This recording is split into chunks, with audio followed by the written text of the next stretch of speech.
Hola chicos, buenos días. Hoy vamos a ver los poetas novísimos, ¿vale? Que es una generación de poetas que podemos colocar en los años 70. De hecho, se le conoce también como generación de los 70. Entonces, a finales de los años 60, ¿vale? Y a principio, ¿no?, de los años 70, nace, ¿no?, un grupo de poetas, ¿vale? Que fue una generación que pretendía romper con todas las generaciones anteriores. ¿Cómo nace? Esa generación básicamente, ¿vale?, nace y al final, ¿no?, lleva el nombre de los novísimos, porque en 1970, ¿vale?, un famoso poeta y crítico español, José María Castellet, no os preocupéis porque todas esas informaciones las tenéis en el libro a partir de página 371, ¿vale? Así que no os preocupéis por los nombres. Publicó, pues eso, una antología, ¿vale?, de todos esos poemas realizados por esos nuevos poetas, esos poetas revolucionarios, y la intituló, esta obra, Nueve novísimos poetas españoles. Esta publicación, ¿vale?, se convirtió también en el manifiesto de este nuevo tipo de poesía. De hecho, a esa generación, como hemos dicho, le podemos llamar la generación del 70 o normalmente, ¿vale?, vais a escuchar mucho más el término de los novísimos. Entonces, las características principales de los novísimos era que eran unos poetas que tenían, pues eso, una actitud muy provocadora, ¿no? No apoyaban ni le gustaba, y sobre todo, por así decirlo, estaban en contra de la poesía española anterior. ¿Por qué? Porque consideraban la poesía española anterior, ¿vale?, una poesía demasiado prosaica, demasiado vulgar. Los únicos, ¿vale?, autores que salvan de las generaciones anteriores son, bueno, Luis Cernuda, ¿vale?, y otros autores como por ejemplo Jaime Gil de Viedma, y etcétera, etcétera.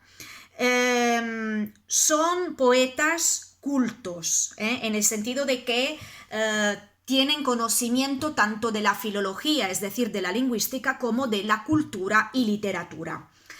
Sobre todo, ¿vale?, se inspiraron a la literatura extranjera.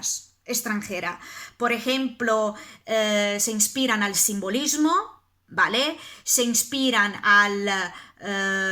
por ejemplo, a la poesía simbolista, ¿no? Algunos también autores hispanoamericanos, algunos incluso americanos, ¿vale?, como Ezra Pound, o por ejemplo otros autores como Eliot.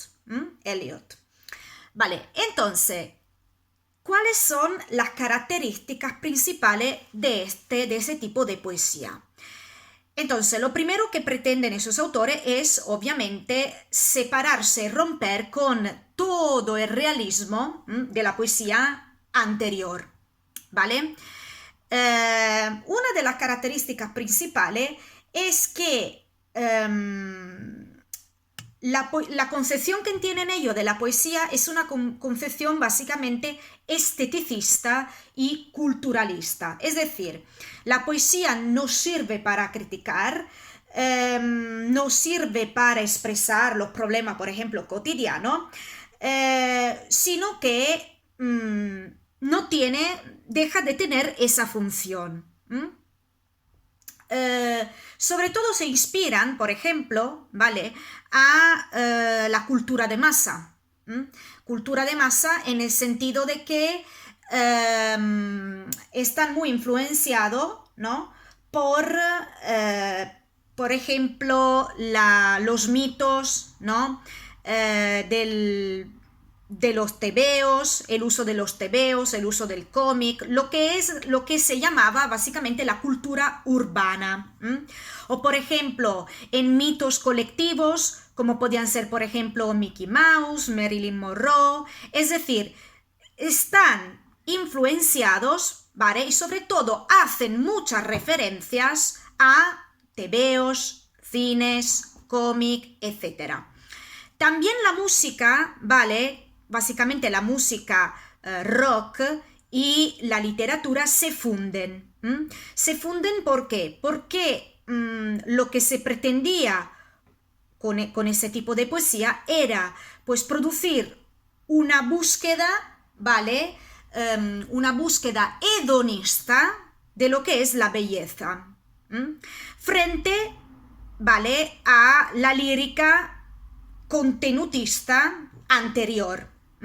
Por lo tanto, esos poetas, ¿vale?, proponen, obviamente, la autonomía del arte.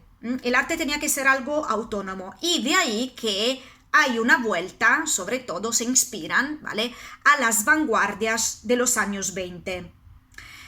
Por lo tanto, también desde un punto de vista del estilo, se abandonan las formas tradicionales, obviamente, se utilizan nuevos recursos estilísticos, como por ejemplo el collage, y también abundan los elementos exóticos. Siempre con respecto a lo de la concepción formalista, ¿vale?, utilizan también la escritura automática, recordáis, ¿no? Todo lo que tenía que ver con la coherencia expresiva y con la lengua, ¿vale?, se rompe, se vuelve de nuevo a la escritura automática, a la intertextualidad, a referencias a otras literaturas y otras culturas, hay una supresión de los signos de puntuación, etc. Mientras desde un punto de vista, por así decirlo, de culturas históricas, tienen una percepción sobre todo neomodernista. ¿Qué significa? Que se inspiraban, por ejemplo, ¿cómo podemos decir? Se intentaba revalorar, ¿vale?, los ambientes lujosos, exóticos y al mismo tiempo decadentes, como por ejemplo se inspiraban, por ejemplo, a la ciudad de Venecia, que normalmente sabemos que Venecia es una ciudad triste, ¿no? Y por eso toda la parte, por así decirla, histórica tiene que ver con el modernismo. Por lo tanto, revalorización de ambientaciones lujosas, ambientaciones exóticas y ambientaciones decadentes.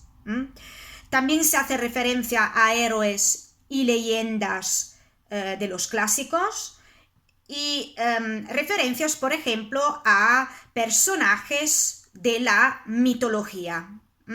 Personajes de la mitología.